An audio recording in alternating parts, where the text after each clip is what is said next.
नमस्कार दोस्तों, स्वागत है आपका हमारे YouTube चैनल टीम आरोहणम पर।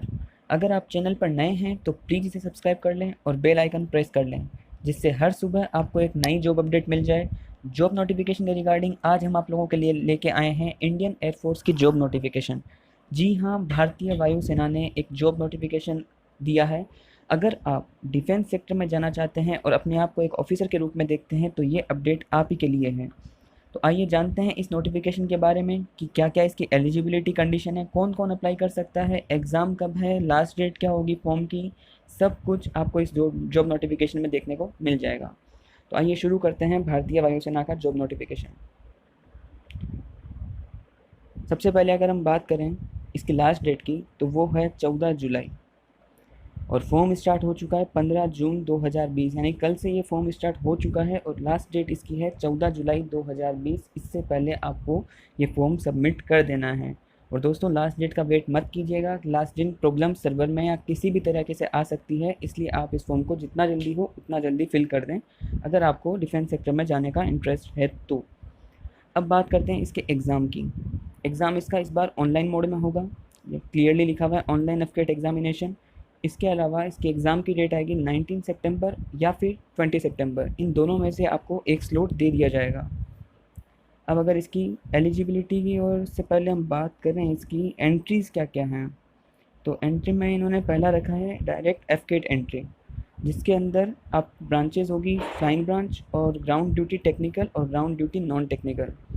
कौन कौन इसमें अप्लाई कर सकता है, इसके अंदर इन्होंने स्पेसिफिकली डिफाइन कर रखा है शॉर्ट सर्विस कमीशन, यानी SSC for man and women both. Flying branch के लिए शॉर्ट सर्विस कमीशन है, परमानेंट कमीशन नहीं है और इसकी वैकेंसीज है 74। ग्राउंड ड्यूटी टेक्निकल की अगर बात करें तो कौन कौन सी ब्रांचेस एलिजिबल होगी इसकी डिटेल आपको आगे मिल जाएगी वीडियो पे बने रहिएगा। और परमानेंट कमीशन के लिए इन्होंने सिर्फ मेंस को एलिजिबल रखा है और शॉर्ट सर्विस कमीशन यानी जो 7 साल या 14 साल का होता है उसके लिए मैन और वुमेन दोनों ही अप्लाई कर सकते हैं। परमानेंट कमीशन की सीट है 40 और 26 और वैसे ही 23 और 16 ये अलग अलग ब्रांचेस के लिए है, इसके आगे वीडियो में बात हो जाएगी। उसके बाद अगर बात करें इसकी एनसीसी स्पेशल एंट्री, सेकंड तरीका है इसमें एनसीसी के थ्रू एंट्री पाने का। एनसीसी के थ्रू अगर आप जाते हैं तो सिर्फ आपको फ्लाइंग ब्रांच के अंदर अप्लाई होगा। इसमें भी परमानेंट कमीशन मैन के लिए है और SSC short service commission man and women दोनों के लिए है। एनसीसी की तरफ से अगर आप जाते हैं तो फ़ायदा ये होगा आपको 10% सीट में डिस्काउंट मिलता है। Discount in the sense 10% seat जितनी भी टोटल वैकेंसीज है उसकी 10% एनसीसी कैंडिडेट के लिए स्पेशली रिजर्व रहती है। तीसरा तरीका है इसमें मेटरोलॉजी एंट्री के थ्रू। इसमें सिर्फ आप ग्राउंड ड्यूटी नॉन टेक्निकल के लिए अप्लाई कर सकते हैं। इसमें भी सेम है, परमानेंट कमीशन है वो मैन के लिए और short service commission man and women दोनों के लिए है। लेकिन अगर आप इस तरीके से एंट्री लेना चाहते हैं मेटरोलॉजी डिपार्टमेंट से तो उसके लिए वैकेंसीज़ मैं आपको बता दूं थोड़ी कम ही रहेगी। परमानेंट कमीशन 10 ही सीट है और शॉर्ट सर्विस कमीशन 12 सीट है, तो आप अपने हिसाब से देख लीजिएगा। इसके बाद आता है एलिजिबिलिटी कंडीशन कि कौन कौन एलिजिबल है इस जॉब के लिए। पहला है इंडियन सिटीज़न होना चाहिए, ये फिक्स है। अगर आप बाहर के हैं तो आप अप्लाई नहीं कर सकते, इंडिया का सिटीज़न होना मस्ट है। दूसरा एज फैक्टर की अगर बात करें तो एज फैक्टर इन्होंने एफकेट और एनसीसी कैंडिडेट के लिए रखा है 20 to 24 ईयर्स। अगर आप 24 साल तक के हैं ऑन एंड बिफोर 1 जुलाई 2020।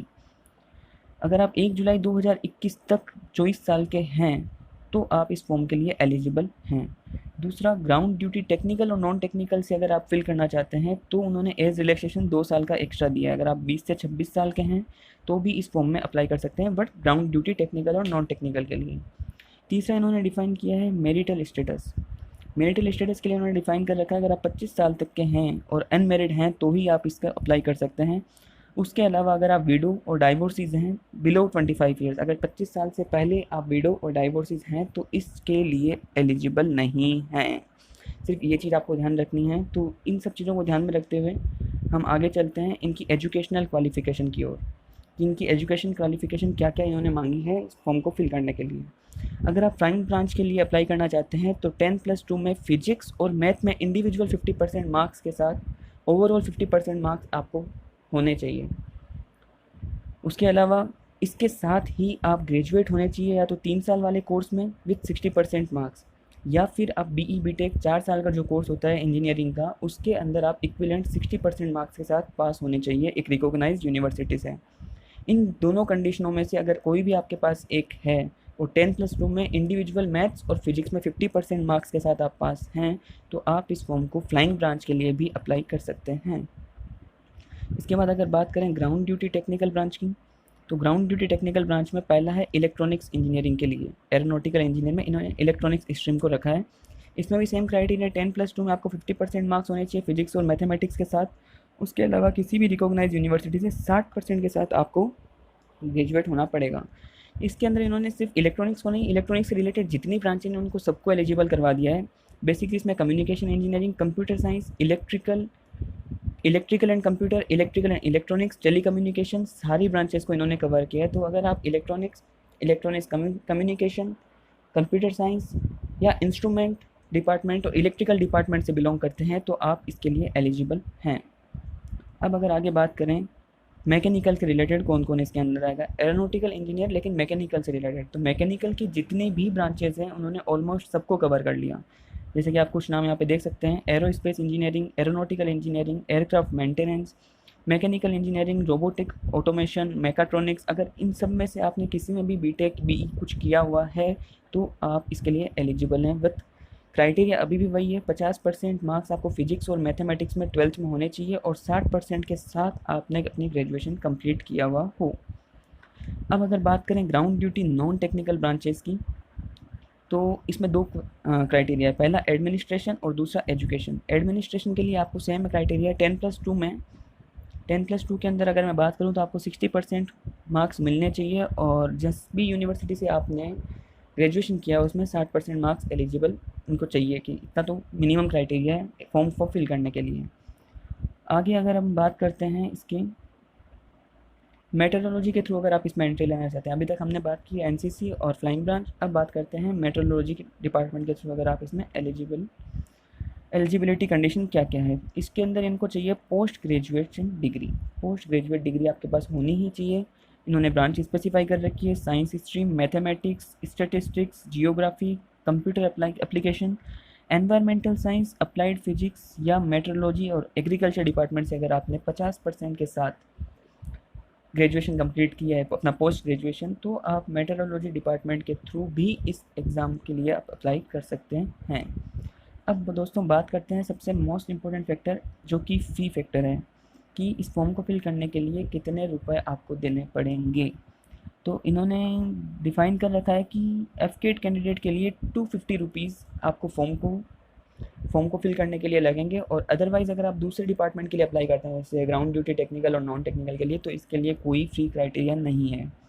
तीसरी सबसे इम्पोर्टेंट चीज़, अगर आपको किसी भी तरीके की कोई प्रॉब्लम आती है आप हमें कमेंट कर ही सकते हैं, आपको नो डाउट तुरंत सॉल्यूशन मिलेगा। इसके अलावा आप डायरेक्ट इनको http://fcat.cdac.in के ऊपर आप अप्लाई कर सकते हैं अपनी कोई भी प्रॉब्लम।